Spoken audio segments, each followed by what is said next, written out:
के राष्ट्रपति राष्ट्रपति की कार्य एवं शक्ति। कुछ लिखाए थे इसमें, है ना। राष्ट्रपति की कार्य एवं शक्ति। कहेंगे कि भारतीय संविधान में राष्ट्रपति का वर्णन संविधान के अनुच्छेद 52 से लेकर 78 तक किया गया है। कहाँ से कहाँ तक? 52 से लेकर 78 तक किया गया है। तब देखेंगे कि आपको भारतीय संविधान में राष्ट्रपति को कई प्रकार के कार्य एवं शक्तियां प्रदान की गई है। सबसे पहले आपको बोले थे कार्यपालिका शक्ति, कार्यपालिका शक्ति। दूसरा क्या बोले थे? विधायिका शक्ति, विधायिका शक्ति। तीसरा क्या बोले थे? न्यायपालिका शक्ति, है ना। चौथा बोले थे अध्यादेश जारी करने की शक्ति। फिर बोले थे आपातकालीन शक्ति, आपातकालीन शक्तियां। ये कई और भी कहेंगे। एक और शक्ति होता है जिसको बोलते हैं वित्तीय शक्ति, वित्तीय शक्ति। एक क्षमा दान करने की शक्ति होती है, वो हम न्यायपालिका शक्ति में ही पढ़ लेंगे। तो कहें कार्यपालिका शक्ति, विधायिका शक्ति, न्यायपालिका शक्ति, अध्यादेश जारी करने की शक्ति, आपातकालीन शक्ति और वित्तीय शक्ति। ये सभी शक्तियां राष्ट्रपति को दी गई है। उसमें सबसे पहले है कार्यपालिका शक्ति। कौन सा? कार्यपालिका शक्ति। कहेंगे कि कार्यपालिका शक्ति राष्ट्रपति जो होते हैं संविधान के अनुच्छेद 73 के तहत। मोबाइल देखो ना, पूरा देख ही लो। मोबाइल देखने के लिए बना है। मोबाइल देखना है तो लाइब्रेरी चले जाओ, है ना, डिजिटल लाइब्रेरी। आज के डेट में 70 से 80% विद्यार्थी जो है शेखपुरा में लाइब्रेरी में घुसा हुआ है। ज्यादा होगा। हाँ, हमारे तरफ से भी बहुत सारा छोड़ छोड़ के गया। जैसे लगता है जब एगो मास्टर बैठल है पढ़ाने के लिए, है ना। छोड़ दो, मैं क्या करूँगा। जागे सो पावे, सोवे जो खोवे, है ना।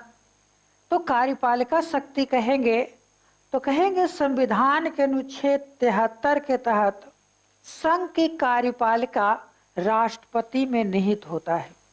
क्या कहेंगे? संविधान के अनुच्छेद 73 के तहत संघ की कार्यपालिका शक्ति राष्ट्रपति में निहित होता है। क्या कहेंगे? संघ की कार्यपालिका शक्ति राष्ट्रपति में निहित होता है। किस अनुच्छेद के तहत? संविधान के अनुच्छेद 73 के तहत।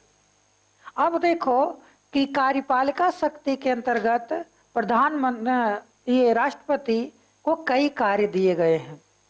पहला, ये क्या करते हैं? प्रधानमंत्री की नियुक्ति करते हैं। क्या करते हैं? प्रधानमंत्री की नियुक्ति करते हैं। और प्रधानमंत्री के सलाह पर अन्य मंत्रियों का भी नियुक्ति करते हैं। अन्य मंत्रियों का भी नियुक्ति करते हैं। प्रधानमंत्री के सलाह पर अन्य मंत्रियों का भी नियुक्ति करते हैं। कौन? राष्ट्रपति। भारत में जितने बड़े बड़े पद है, भारत में जितने बड़े बड़े पद है, उन सभी पदों की नियुक्ति राष्ट्रपति के द्वारा ही किया जाता है। जैसे आपको राज्यों के राज्यपाल, राज्यों के राज्यपाल, महान्यायवादी, महान्यायवादी, सर्वोच्च न्यायालय के मुख्य न्यायाधीश, अन्य न्यायाधीश लोग। यहाँ पर एक और बात समझो कि ये तो करते ही करते हैं। इसके अलावा संघ लोक सेवा आयोग के अध्यक्ष, निर्वाचन आयोग के अध्यक्ष, निर्वाचन आयोग के अध्यक्ष, विदेशों में राजदूतों की नियुक्ति,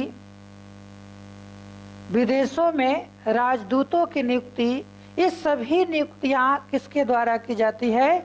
राष्ट्रपति के द्वारा। और यह किस प्रकार की शक्ति है? तो राष्ट्रपति की कार्यपालिका शक्ति के अंतर्गत रखा गया है। यह है राष्ट्रपति की कार्यपालिका शक्ति कि भारत में जितने भी बड़े बड़े संवैधानिक पद है उन सभी पदों पर जो व्यक्ति नियुक्त होते हैं वो कौन नियुक्त करता है? भारत के राष्ट्रपति। किस शक्ति के तहत? कार्यपालिका शक्ति। और कार्यपालिका शक्ति राष्ट्रपति में निहित होता है। इसका वर्णन कहाँ किया गया है? संविधान के अनुच्छेद 73 में किया गया है। बात समझ में आ गया? अब इसके बाद जो है एक है विधायी शक्ति या विधायिका शक्ति, दूसरा क्या है? विधायिका शक्ति। विधायिका मतलब कानून बनाने की शक्ति, विधायिका शक्ति, विधायिका शक्ति। ये विधायिका शक्ति क्या है? कहेंगे कि संविधान के अनुच्छेद 79 के तहत राष्ट्रपति संसद के अभिन्न अंग होते हैं। क्या कहेंगे?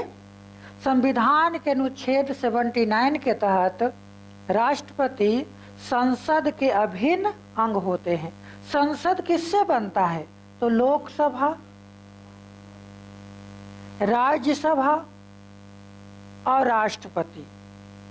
राष्ट्रपति ये तीनों मिलकर संसद का निर्माण करता है। और इसका वर्णन कहाँ किया गया? 79 में किया गया है कि राष्ट्रपति जो होते हैं संसद के अभिन्न अंग होते हैं। इस नाते राष्ट्रपति को विधायिका शक्ति प्रदान किया गया है। और विधायिका शक्ति के अंतर्गत वो कौन कौन काम करते हैं? तो कहेंगे कि संसद की बैठक बुलाते हैं। क्या कहेंगे? पहला काम क्या है? संसद की बैठक बुलाते हैं। संसद की बैठक बुलाते हैं। चालू करेगा तो लैपटॉप चालू कर लेना लास्ट वाला, ठीक है?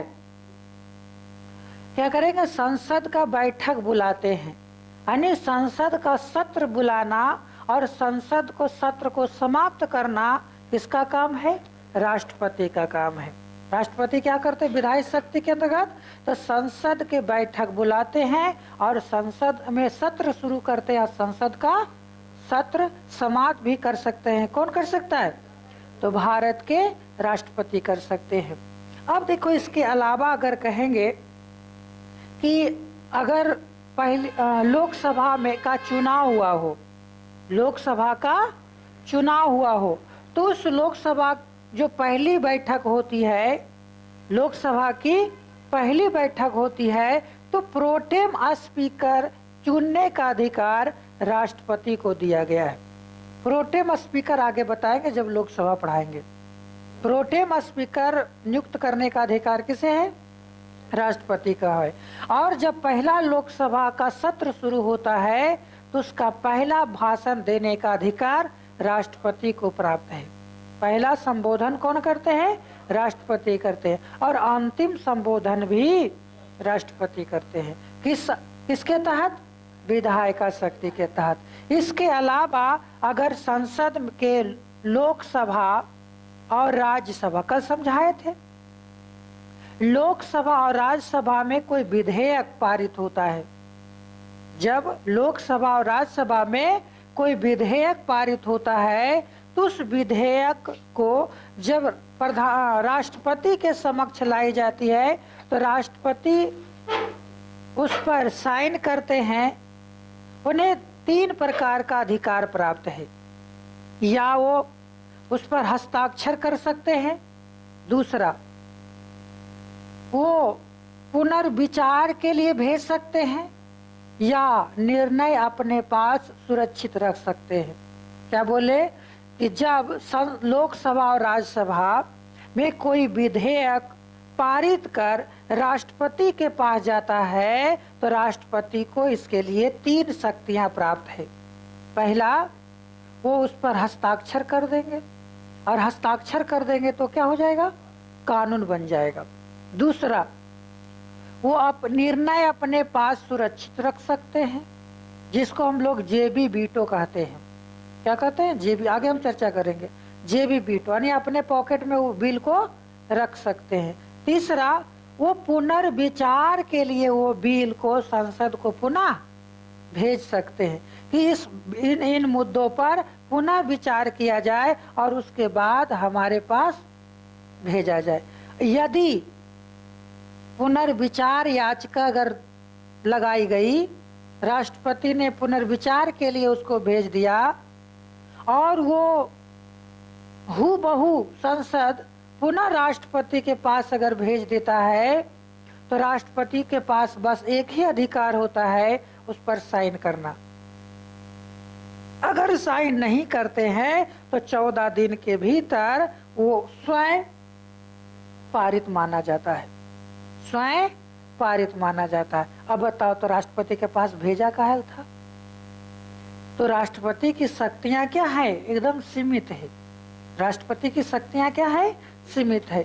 तो ये तो हो गया कानून बनाने की शक्ति, कि जब संसद के दोनों सदनों में प्रस्ताव कोई बिल पारित किया जाता है और वो राष्ट्रपति का जब उस पर साइन हो जाता है तो क्या हो जाते हैं? वो कानून बन जाते हैं। इसके अलावा अगर कहेंगे कि संसद के दोनों सदनों में, कहाँ? लोकसभा में 331 अनुच्छेद 331 के तहत 2 सदस्यों का नियुक्ति कर सकते हैं। कहाँ? लोकसभा में संविधान के अनुच्छेद 331 के तहत 2 सदस्यों को नियुक्ति कर सकते हैं। और राज्यसभा में संविधान के अनुच्छेद 80 के के तहत 12 सदस्यों की नियुक्ति कर सकते हैं। और वो 12 सदस्य कौन होंगे? तो अपने क्षेत्र के विख्यात व्यक्ति होंगे। खेल के क्षेत्र से हो सकते हैं, चलचित्र के क्षेत्र से हो सकते हैं, सिनेमा, साहित्य के क्षेत्र से हो सकते हैं, कलाकार हो सकते हैं, है ना। तो इन सभी क्षेत्रों से जो व्यक्ति होते हैं उन्हें राष्ट्रपति के द्वारा मनोनीत किया जाता है, मान लिया जाता है। जैसे कुछ दिन सचिन तेंदुलकर प्रमुख होते हैं। नहीं सुधरेगा ये लोग। क्या कहेंगे? न्यायपालिका शक्ति। तो न्यायपालिका शक्ति के अंतर्गत राष्ट्रपति सर्वोच्च न्यायालय के मुख्य न्यायाधीश को सलाह दे सकते हैं या उनसे सलाह ले सकते हैं। लेकिन जो सलाह राष्ट्रपति सर्वोच्च न्यायालय के मुख्य न्यायाधीश को देते हैं, वो सर्वोच्च न्यायालय के मुख्य न्यायाधीश मानने के लिए बाध्य नहीं है। क्या कहेंगे? न्यायपालिका शक्ति के अंतर्गत, न्यायपालिका शक्ति के अंतर्गत राष्ट्रपति सर्वोच्च न्यायालय के मुख्य न्यायाधीश एवं अन्य न्यायाधीशों की नियुक्ति करते हैं। क्या कहेंगे? सर्वोच्च न्यायालय के मुख्य न्यायाधीश एवं अन्य न्यायाधीशों की नियुक्ति करते हैं। नियुक्ति तो कर दिए। दूसरी बात, इस संविधान के अनुच्छेद 143, कितना? 143 के तहत राष्ट्रपति सर्वोच्च न्यायालय के मुख्य न्यायाधीश को सलाह दे सकते हैं। सर्वोच्च न्यायालय के मुख्य न्यायाधीश को सलाह दे सकते हैं, लेकिन सर्वोच्च न्यायालय के मुख्य न्यायाधीश इस सलाह को मानने के लिए बाध्य नहीं है। जो हम सलाह दिए वो मान ही लेंगे, ऐसा कुछ नहीं है। अच्छा लगा तो मानेंगे, नहीं अच्छा लगा तो नहीं मानेंगे। अब इसके बाद कहेंगे कि राष्ट्रपति को न्यायिक शक्ति के अंतर्गत किसी व्यक्ति को अगर अपराध के लिए दंडित किया गया हो तो उसे दंड को कम कर सकते हैं, क्षमा कर सकते हैं, माफ कर सकते हैं, दंड को बदल सकते हैं। इन सभी शक्तियां किसके पास है? राष्ट्रपति के पास है। कि अगर किसी व्यक्ति को न्यायालय के द्वारा दंडित किया गया हो तो उस व्यक्ति को क्षमा दान कर सकते हैं, उस व्यक्ति को दंड कम कर सकते हैं, उस व्यक्ति को दंड को स्थगित कर सकते हैं। ये सभी शक्तियां किसके पास है? तो भारत के राष्ट्रपति के पास है। लेकिन किस स्थिति में वो ये काम करेंगे? तो पहला, दंडित किसी सैन्य न्यायालय ने किया हो, दंडित किसी सैन्य न्यायालय ने किया हो। यानी ये कब लागू होता है? जब दंडित किसी सैन्य न्यायालय, सेना द्वारा, सेना में क्या होता है, कुछ लोग जो होता है वो गलत काम करता है तो उसे दंडित किया जाता है।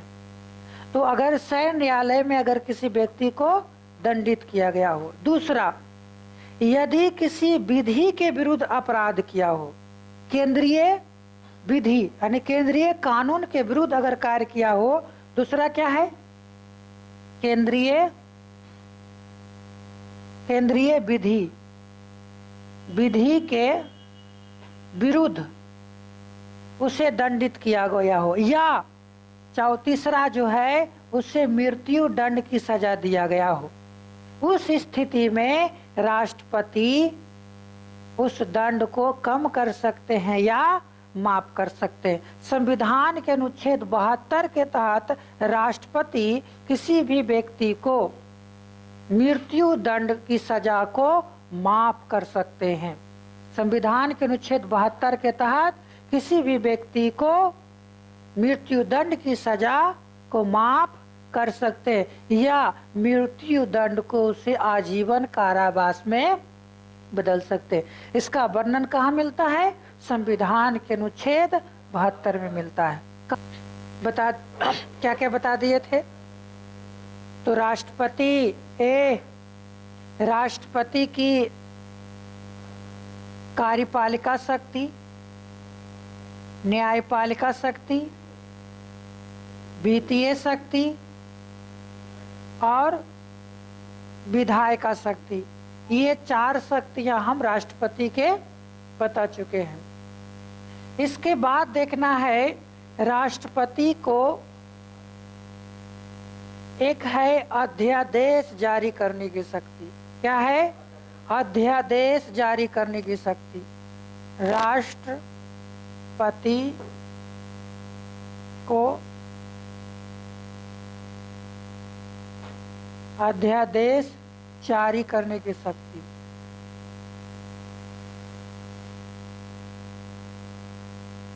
ये अध्यादेश क्या होता है? अध्यादेश का मतलब होता है अल्पकालीन कानून। अल्पकालीन क्या होता है कि राष्ट्रपति संविधान के अनुच्छेद 1, 2, 3 के तहत, संविधान के अनुच्छेद 123 के तहत अध्यादेश जारी करते हैं। अध्यादेश उसी मुद्दे पर जारी करते हैं जिस मुद्दे पर कानून बनाने का अधिकार केंद्र सरकार के पास होता है। यहाँ कहेंगे कि राष्ट्रपति अध्यादेश जो है वो संघ सूची के विषय पर जारी करते हैं। हाथों पर चलता है मेरा, पहुंच जाएगा डंडवा नहीं तो है बस फटवा सोच लेना। ध्यान देना है कि अध्यादेश जारी करने की शक्ति संविधान के अनुच्छेद 123 के तहत राष्ट्रपति को प्रदान किया गया है। राष्ट्रपति किस विषय पर अध्यादेश जारी करेंगे? तो राष्ट्रपति संघ सूची के विषय पर अध्यादेश जारी करते हैं। कब जारी करते हैं? जब संसद का कोई सत्र ना चल रहा हो। जब संसद का कोई सत्र ना चल रहा हो उस समय अगर किसी विषय पर कानून की आवश्यकता पड़ती है तो राष्ट्रपति 6 सप्ताह के लिए, कितने सप्ताह के लिए? 6 सप्ताह के लिए अध्यादेश जारी करते हैं। और वह अध्यादेश आम कानून की तरह कार्य करता है। वह अध्यादेश आम कानून की तरह कार्य करता है और उस 6 सप्ताह के भीतर संसद के दोनों सदनों में उसे पारित करने के बाद वो कानून बन जाता है। यदि 6 सप्ताह के अंदर वो पारित नहीं हुआ तो अध्यादेश अपने आप समाप्त हो जाते हैं। हालांकि संसद को ये अधिकार है कि उस अध्यादेश को 6 सप्ताह के अंदर भी समाप्त कर सकता है। किसको अधिकार है?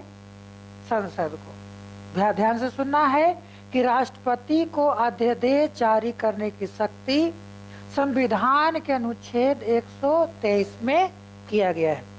किस विषय पर अध्यादेश जारी करते हैं? तो संघ सूची के विषय पर, या कहेंगे जिस विषय पर कानून बनाने का अधिकार केंद्र सरकार का होता है। जिस विषय पर कानून बनाने का अधिकार केंद्र सरकार का होता है उसी विषय पर राष्ट्रपति अध्यादेश जारी करते हैं। और जब राष्ट्रपति अध्यादेश जारी करते हैं तो वो 6 सप्ताह तक लागू रहता है और यह अध्यादेश आम कानून की तरह कार्य करता है। यह अध्यादेश आम कानून की तरह कार्य करता है। अब एक बात समझो, कब ये जारी करते हैं?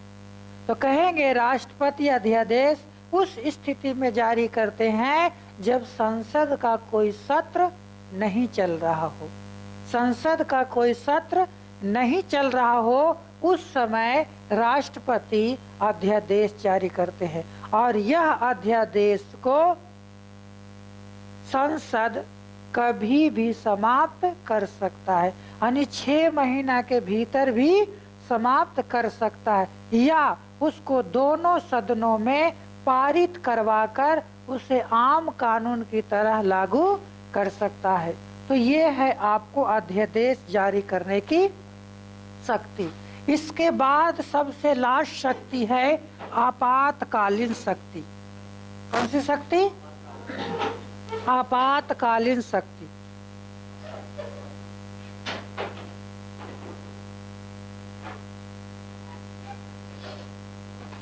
राष्ट्रपति की आपातकालीन शक्तियां। तो राष्ट्रपति को 3 आपातकालीन शक्तियां प्रदान की गई है। संविधान के अनुच्छेद 52, 56 और 60। संविधान के अनुच्छेद 352, 356 और 360 के तहत 3 प्रकार के आपातकाल लगाते हैं। कहेंगे संविधान के अनुच्छेद 52, अनुच्छेद 356, 360 के तहत राष्ट्रपति को आपातकालीन शक्तियां प्रदान की गई है। संविधान के अनुच्छेद 352 के तहत राष्ट्रपति बाह्य आपातकाल लगाते हैं। बाह्य आपातकाल, ये बाह्य आपातकाल क्या होता है? जब राष्ट्रपति को लगे कि बाहरी आक्रमण हो गया है, यानी कोई देश भारत पर आक्रमण कर दिया है, उस स्थिति में राष्ट्रपति जो है आपातकाल की घोषणा करते हैं। कौन सा आपातकाल हो गया? बाह्य आपातकाल। ये दूसरा जो है ये राज्यों में राष्ट्रपति शासन। राज्यों में राष्ट्रपति शासन। संविधान के अनुच्छेद 356 के तहत राज्यों में राष्ट्रपति शासन लगाते हैं। किस अनुच्छेद के तहत? संविधान के अनुच्छेद 356 के तहत राज्यों में राष्ट्रपति शासन लगाते हैं। कब लगाते हैं? कहे जब राज्यपाल को यह विश्वास हो जाए कि राज्य की सरकारें संविधान के अनुसार कार्य नहीं कर रही है।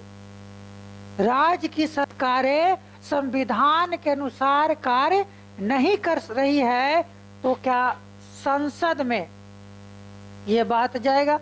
और राष्ट्रपति उस राज्य पर राष्ट्रपति शासन लगा सकते हैं। राष्ट्रपति शासन कहें या राजकीय आपातकाल कहें। आपातकाल का मतलब हो गया कि राष्ट्रपति का शासन। आपातकाल का मतलब राष्ट्रपति का शासन। तीसरा है 360, इसके तहत वित्तीय आपातकाल। वित्तीय आपातकाल लगाए जाते किसके द्वारा? भारत के राष्ट्रपति के द्वारा। अगर भारत के राष्ट्रपति को यह लगे कि अपने देश के अंदर वित्तीय संकट उत्पन्न हो गया है, वित्तीय संकट उत्पन्न हो गया है, उस स्थिति में राष्ट्रपति संविधान के अनुच्छेद 360 के तहत वित्तीय आपातकाल की घोषणा करते हैं। हालांकि आज तक एक बार भी वित्तीय आपातकाल की घोषणा नहीं की गई है। आज तक कभी भी वित्तीय आपातकाल की घोषणा नहीं की गई है, लेकिन बाह्य आपातकाल आए गए हैं। कब कब? तो कहेंगे भारत पाकिस्तान के युद्ध के समय। पहले भारत चीन के युद्ध हुआ 1963, 62-63 कहेंगे, 62-63। तब बाह्य आपातकाल लगाए गए। फिर पाकिस्तान हमला कर दिया 1965 में, तब आपातकाल लगा दिया गया। जब आपको 1971 में भारत और पाकिस्तान के साथ पुनः युद्ध हुआ तो भी आपको आपातकाल की घोषणा कर दिया गया। एक बार ऐसे आपातकाल की घोषणा हुआ जिसको आंतरिक राष्ट्रीय आपातकाल कहते हैं, और ये लगा था 1975 ईस्वी में इंदिरा गांधी सरकार के द्वारा। क्वेश्चन आएगा कि आंतरिक राष्ट्रीय आपातकाल की घोषणा किसने किया था? तो कहेंगे इंदिरा गांधी की सरकार के समय हुआ था। कब? 1975 ईस्वी में। कब? 1975 ईस्वी में। अब राज्यों में राष्ट्रपति शासन, ये तो समय समय पर अलग अलग राज्यों में राष्ट्रपति शासन लगते रहते हैं। अलग अलग राज्यों में राष्ट्रपति शासन लगते रहते हैं।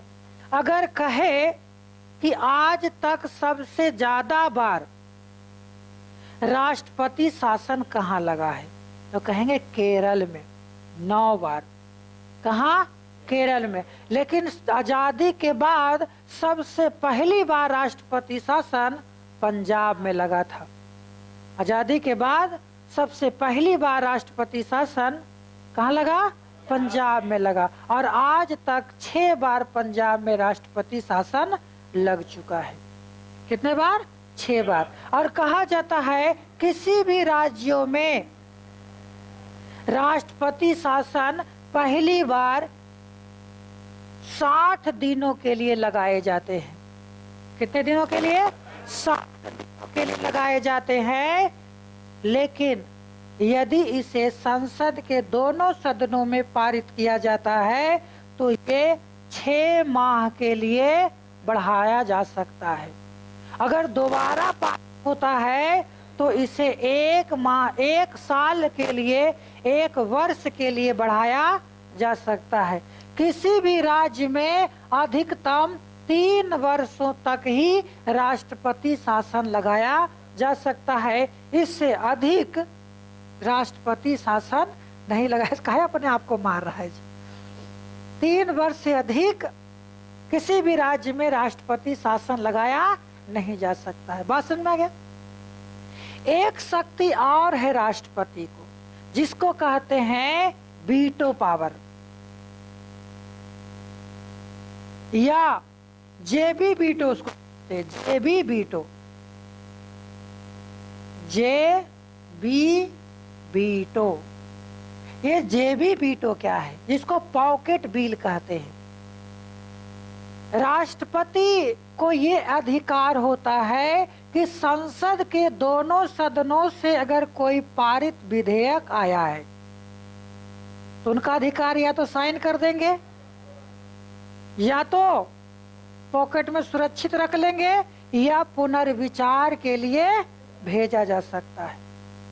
तो जब राष्ट्रपति कुछ ऐसे विषय हो जिसका समय सीमा निर्धारित नहीं हो, तो वैसे बिल को राष्ट्रपति अपने पॉकेट में रख सकते हैं। तो इस पावर को राष्ट्रपति को क्या कहते हैं? जेबी वीटो कहते हैं। आज तक एक ही ऐसे राष्ट्रपति हुए जो जेबी वीटो का प्रयोग किए, वो थे ज्ञानी जैल सिंह।